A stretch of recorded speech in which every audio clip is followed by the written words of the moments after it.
Hello बच्चों, welcome to M2L।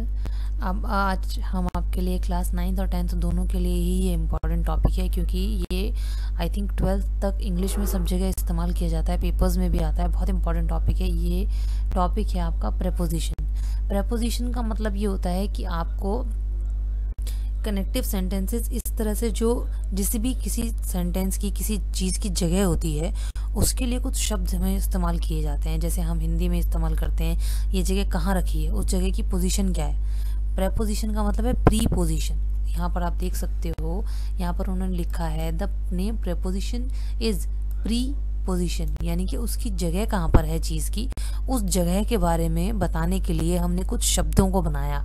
ठीक है, उन शब्दों को हमें सही जगह पर लगाना होता है। मीन प्लेस बिफोर, यानी कि वो चीज़ कहाँ रखी गई है उसके लिए हर जगह बनाई गई कोई चीज़ें बनाई गई, उन शब्दों का इस्तेमाल हमें सही जगह करना होता है।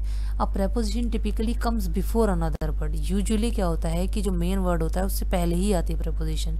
यूजुअली अ नाउन फ्रेज, यानी कि जो भी नाउन होता है, जो भी संज्ञा होगी पूरे सेंटेंस में, उससे पहले ही आएगा हमेशा preposition. It tells us about the relationship between the noun phrase and the another part of the sentence. ये हमें बताता है कि जो नाउन फ्रेज है, जो सब्जेक्ट है किसी भी सेंटेंस का, समझ लीजिए कि जो मेन पार्ट है उसका बाकी सेंटेंस से क्या रिलेशन है, क्या संबंध है, वो बताती है प्रेपोजिशन।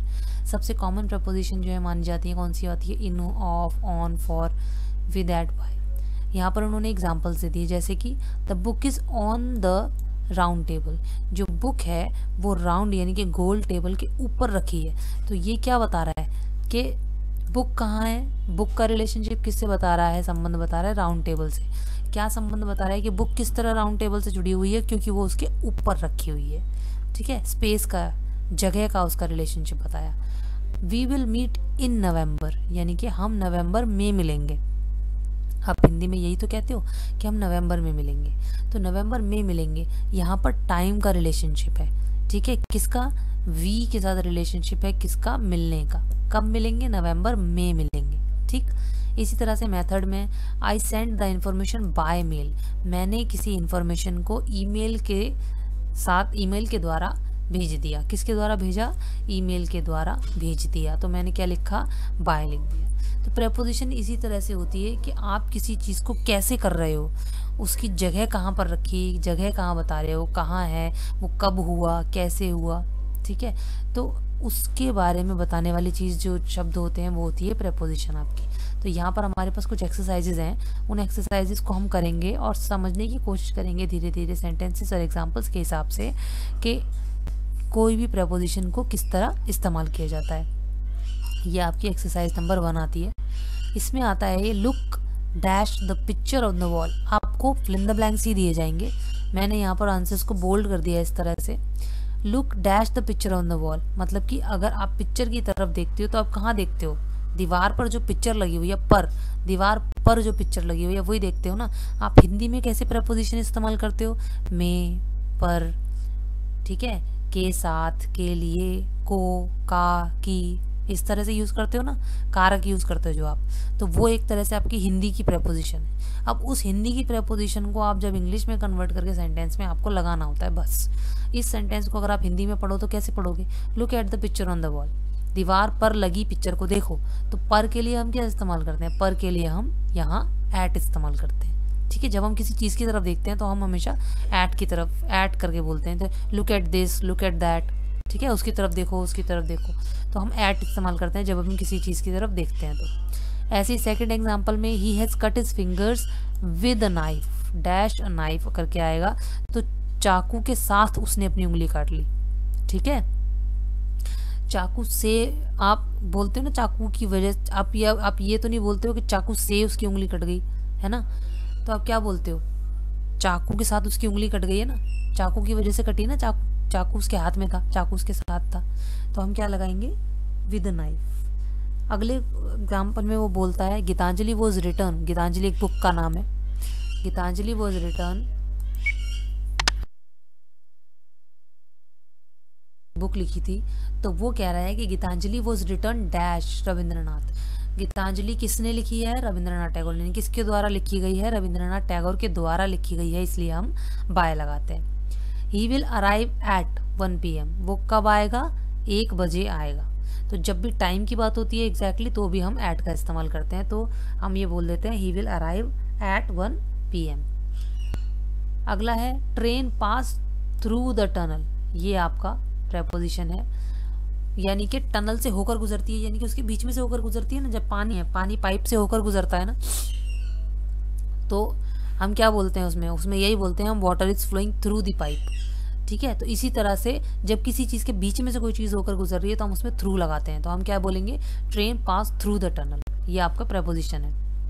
अगले में वो कहता है there are dirty marks on the floor. कहाँ पर है वो डर्टी मार्क्स, मतलब निशान, गंदे निशान। कहाँ पर है वो गंदे निशान, जमीन पर। तो आप इसको हिंदी में बोलोगे तो कैसे बोलोगे कि जमीन पर गंदे निशान है, यहाँ जमीन पर गंदे निशान। तो जमीन पर है ना, जमीन से गंदे निशानों का क्या रिलेशन आया कि जमीन पर गंदे निशान है, और पर के लिए हम क्या इस्तेमाल करते हैं, ऑन इस्तेमाल करते हैं, तो इसलिए हम यहाँ ऑन लगा देंगे। Leave the glasses on the table, glasses को टेबल पर छोड़ दो। ठीक है, टेबल के ऊपर, अब ग्लास टेबल के ऊपर ही रखा जाएगा ना, उसने कहा कि जो ग्लासेस हैं उसको टेबल के ऊपर ही छोड़ दो, तो हम बोल देते हैं leave the glasses on the table, ये आपने बोल दिया। उसके बाद he had a blister on his foot, blister का मतलब होता है छाला। ठीक है, उसके पैर के ऊपर छाला है, मतलब पैर पर छाला हुआ है ना, तो पर के लिए हम क्या इस्तेमाल कर रहे हैं, ऑन इस्तेमाल कर रहे हैं, तो आप यहाँ ऑन लगा दोगे। बहुत सिंपल है, कुछ ज़्यादा टेंशन नहीं लेनी है, कि ज़्यादा नहीं सोचना है। ये आपकी आ जाती है सेकेंड एक्सरसाइज। अब वो कह रहा है ही wore a ring on his finger. अब वो अपनी रिंग कहाँ पहनेगा, उंगली पर पहनेगा ना, उंगली में तो नहीं पहनेगा, उंगली में अंगूठी नहीं पहनते हैं, उंगली पर, उंगली के ऊपर आप अंगूठी पहनते हो ना, तो क्या लिखते हैं, बोलते हैं हम इसको इंग्लिश में ही wore a ring on his finger, उसने अपनी उंगली पर अंगूठी पहनी है। He has no chance of winning, यहाँ पर बच्चों हम ऑफ इसलिए लगाते हैं, इस सेंटेंस का हिंदी मतलब तो यह है कि इसका जीतने का कोई चांस नहीं है। ठीक है, जीतने का कोई चांस नहीं है। अब का के की के लिए हम क्या लगाते हैं, ऑफ लगाते हैं। ठीक है, जब भी आपको कोई का के की आता है तो ऑफ लगाते हैं, तो इसलिए इसका सेंटेंस का हिंदी में मतलब क्या है कि उसका जीतने का कोई चांस नहीं है, इसलिए हम यहाँ पर क्या लगा देंगे, ऑफ लगा देंगे। I need a dictionary of Hindi, मुझे हिंदी की डिक्शनरी चाहिए। ठीक है, मुझे हिंदी की डिक्शनरी चाहिए, तो का के की के लिए हम ऑफ लगा रहे हैं, तो हम यहाँ ऑफ लगा देंगे। He is a professor of English, वो इंग्लिश का प्रोफेसर है या वो इंग्लिश के प्रोफेसर हैं, तो का के की में क्या लगाते हैं, हम ऑफ लगाते हैं, सिंपल। तो क्या आ जाएगा, आपको सबसे पहले सेंटेंस की हिंदी करनी है। अगर आप हिंदी सीख से कर लेते हैं तो आप प्रेपोजिशन बिल्कुल करेक्ट लगा पाएंगे। ठीक है, please speak in British English, British English में बात करो। आप कौन सी भाषा में बात करते हो, वैसे ही तो बोलते हो मैं हिंदी में बात करती हूँ, मैं इंग्लिश में बात करती हूँ, इंग्लिश में बात करते हो ना, भाषा में बोलते हैं हम, तो मे के लिए क्या इस्तेमाल होता है, इन। तो please speak in British English, वो कह रहा है कि प्लीज ब्रिटिश इंग्लिश में बात करिए, तो उसने इन लगा दिया। ऐसे ही आ जाता है आपका द लेटर वॉज रिटर्न इन बीरो, बीरो का मतलब है बॉल पेन, एक बॉल पेन का टाइप बता दिया उन्होंने। या फिर यहाँ भाषा भी लिख सकते हैं कि लेटर कौन सी, मान लो कि यहाँ इंग्लिश लिखा होता तो लेटर इंग्लिश में लिखा गया है, इंग्लिश में लिखा गया ना, तो इसलिए हम मे के लिए इन लगाते हैं, तो यहाँ पर हम इन लगा देंगे। The lines were printed in italics या कैपिटल्स, जब हम कैपिटल लिखते हैं ना, कैपिटल वर्ड्स में लिखते हैं, तो वो कह रहा है कि जो लाइन है कैपिटल वर्ड्स में प्रिंट हुई हैं। ठीक है, लाइन को हम पढ़ेंगे हिंदी में, तो लाइंस जो हैं वो कैपिटल वर्ड्स में प्रिंट हुई हैं, तो मे के लिए हम इन लगाते हैं, तो हमने यहाँ इन लगा दिया। He goes for a walk, for हम कहाँ लगाते हैं, फॉर का मतलब क्या होता है, फॉर का मतलब होता है के लिए, तो वो सुबह कहाँ जाता है, वॉक के लिए जाता है, यानी कि सैर करने के लिए जाता है, तो के लिए हम फॉर लगाते हैं, तो हमने यहाँ फॉर लगा दिया। ये आपकी आ जाती है तीसरी एक्सरसाइज। उसमें कहता है it's a machine for cutting hay का मतलब घास होता है। ये एक मशीन है, कौन किस बात के लिए मशीन है, ये घास काटने के लिए। ठीक है, घास काटने के लिए ये एक मशीन है, तो के लिए हम फॉर लगाते हैं, तो हमने यहाँ फॉर लगा दिया।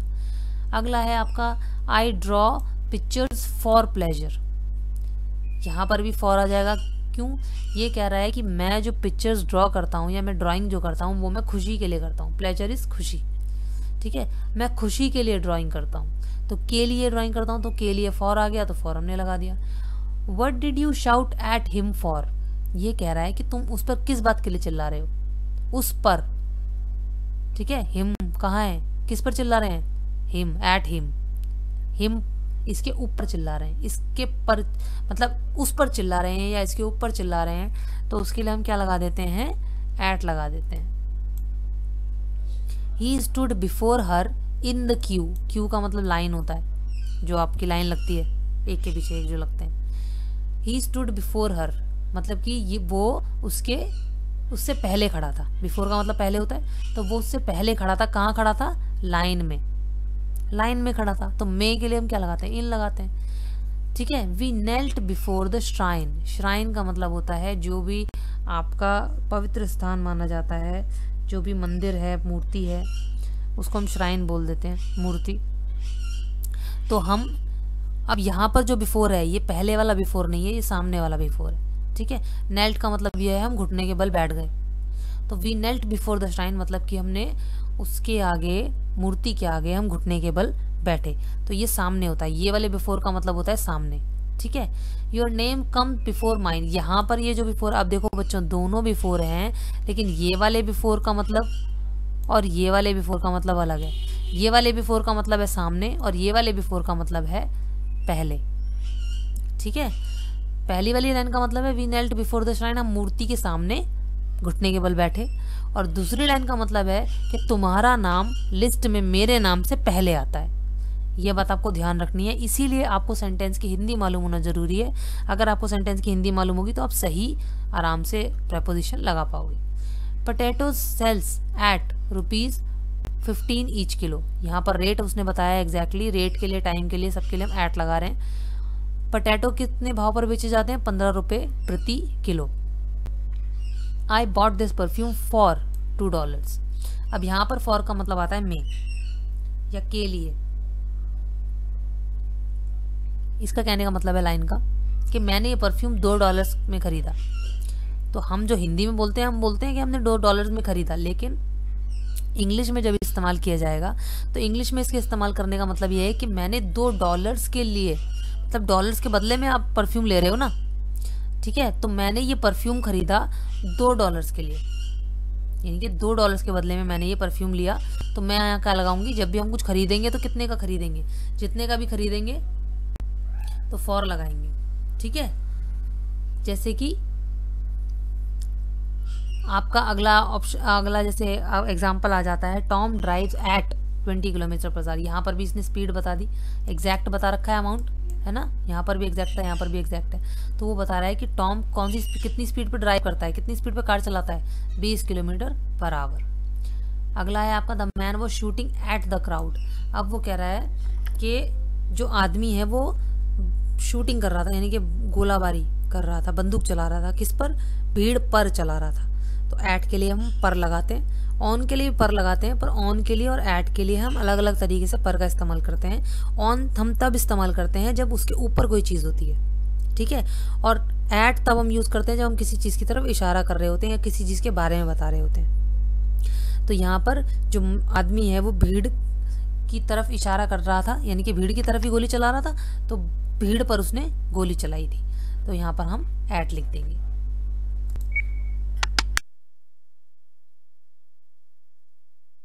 रस्ट एट मी, अब यहाँ पर भी मेरी तरफ इशारा है, ठीक है। तो कुत्ता जो है वो भागता हुआ कहाँ आया, मेरी तरफ, मुझ पर हमला किया उसने, मुझ पर, मेरी तरफ भागता हुआ आया है ना। तो मेरी तरफ तो नहीं बोलेंगे, पर मेरी तरफ इशारा था उसका, तो मुझ पर भाग कर आया वो, रश करके आया, जल्दी में आया, तो मुझ पर आया। तो यहाँ पर हम लिखेंगे एट।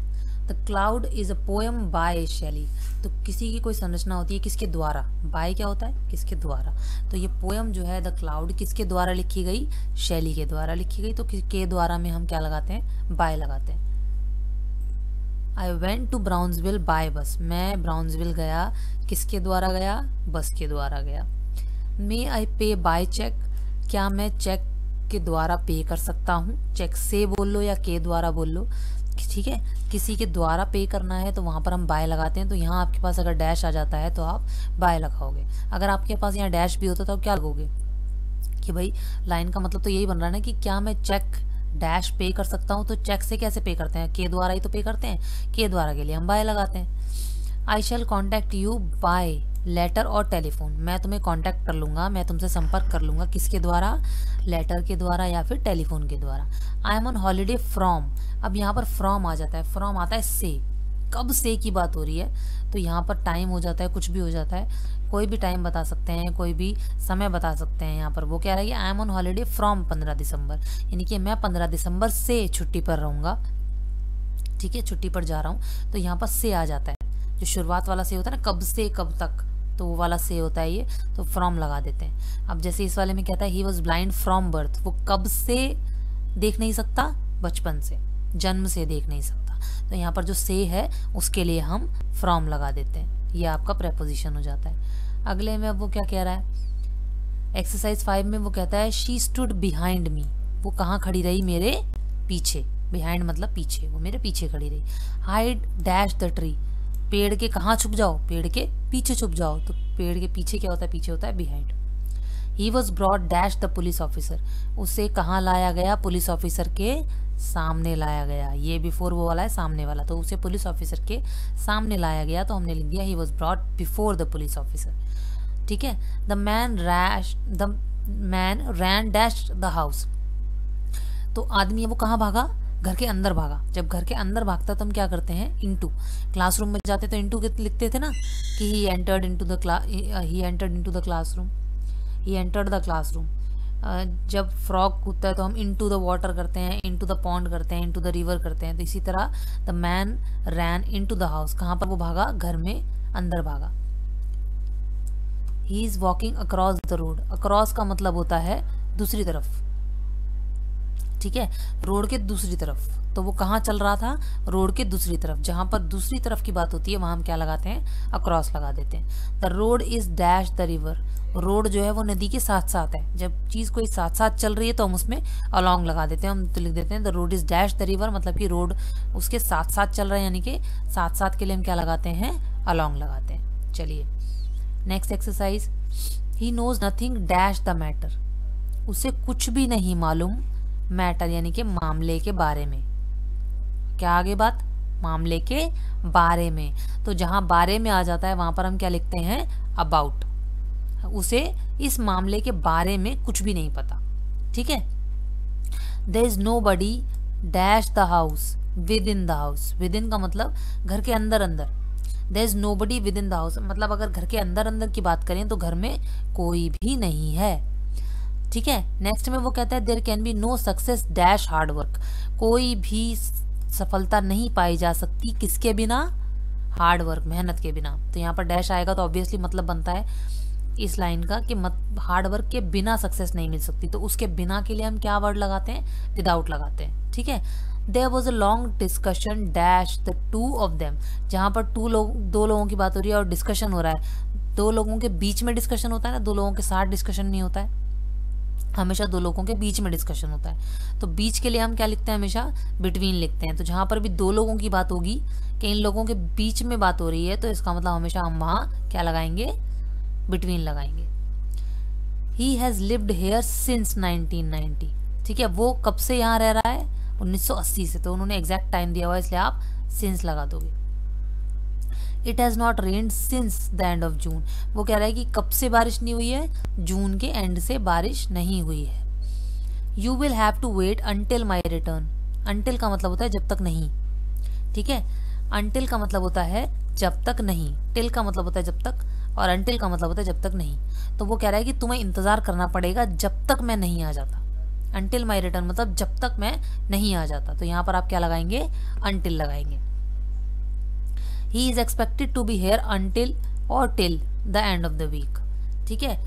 अब यहाँ पर क्या कहना चाह रहा है वो, यहाँ पर वो कह रहा है कि he is expected to be here, उससे उम्मीद की जाती है कि वो यहाँ आ जाएगा। अब यहाँ आप अंटिल भी लगा सकते हो और टिल भी लगा सकते हो, हफ्ते के एंड तक वो आ जाएगा ये उम्मीद की जा सकती है, इसमें हम अंटिल भी लगा सकते हो और टिल भी लगा सकते हो। कैसे, अगर आप यहाँ अंटिल लगाओगे तो सेंटेंस का मतलब बनेगा कि उससे उम्मीद की जाती है कि जब तक हफ्ते का एंड नहीं आ जाता तब तक वो आ जाएगा, ठीक है, जब तक हफ्ते का एंड नहीं आता तब तक वो आ जाएगा, मतलब कि हफ्ते के एंड से पहले पहले वो आ जाएगा।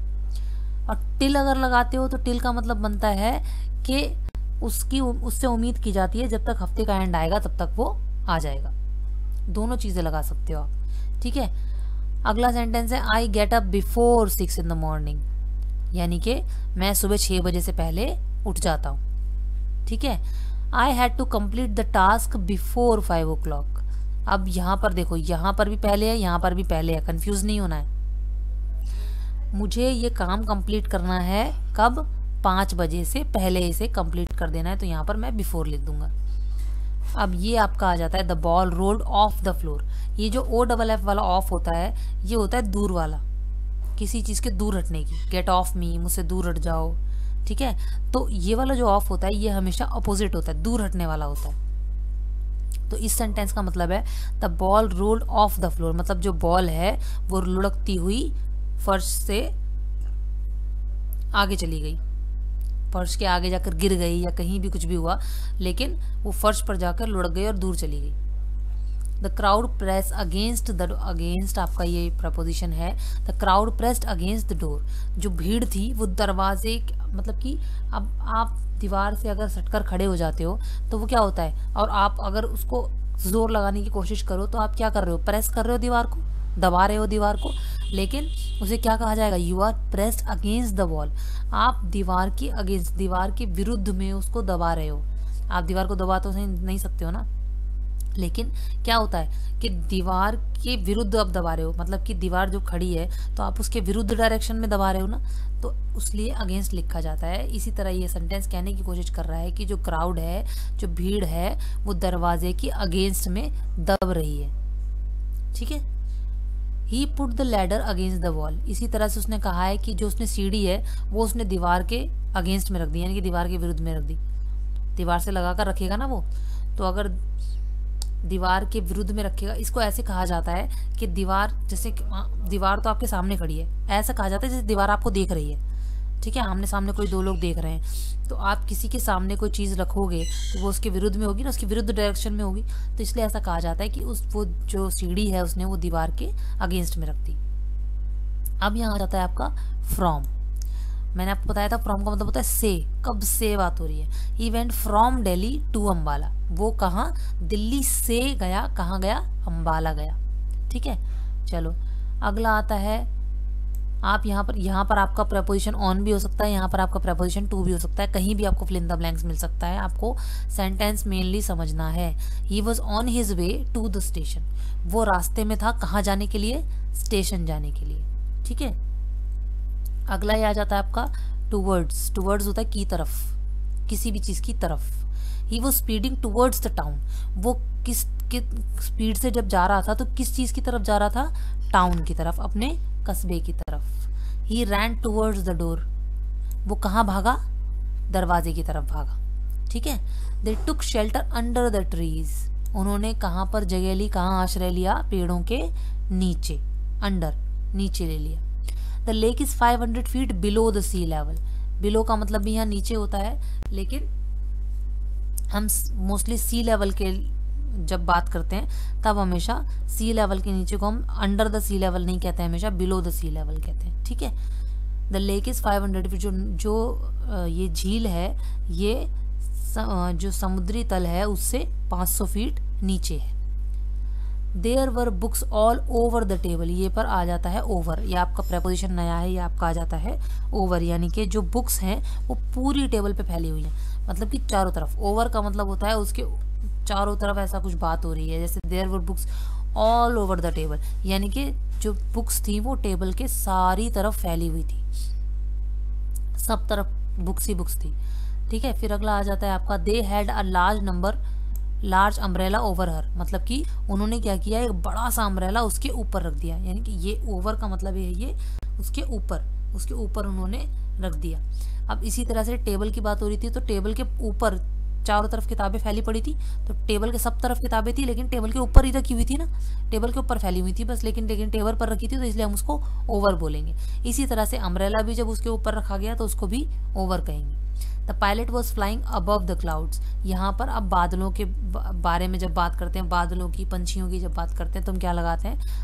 अबव लगा रहे हैं। तो जो पायलट है वो बादलों से ऊपर उड़ रहा था। इसी तरह से there were clouds above us, जो हम बादल हैं वो हमारे ऊपर हैं, बिल्कुल सिर के ऊपर तो नहीं, हम छू तो नहीं सकते बादलों को, लेकिन वो हमारे ऊपर ही तो हैं, तो इसलिए हम क्या लगा देंगे? अबव अस लगा देंगे। ठीक है, ये आपकी आज हमने प्रेपोजिशन की एक्सरसाइजेस कर ली हैं। होप इससे आपको कुछ हेल्प मिलेगी प्रेपोजिशन में। तो अगर आपको ये वीडियो अच्छा लगा हो तो हमें ज़रूर बताइएगा, और ऐसे ही हम आपके लिए और वीडियोस लेकर आएंगे, जल्दी ही लेकर आएंगे और टॉपिक्स पर। तब तक आप पढ़ते रहिए, आगे बढ़ते रहिए। Keep studying.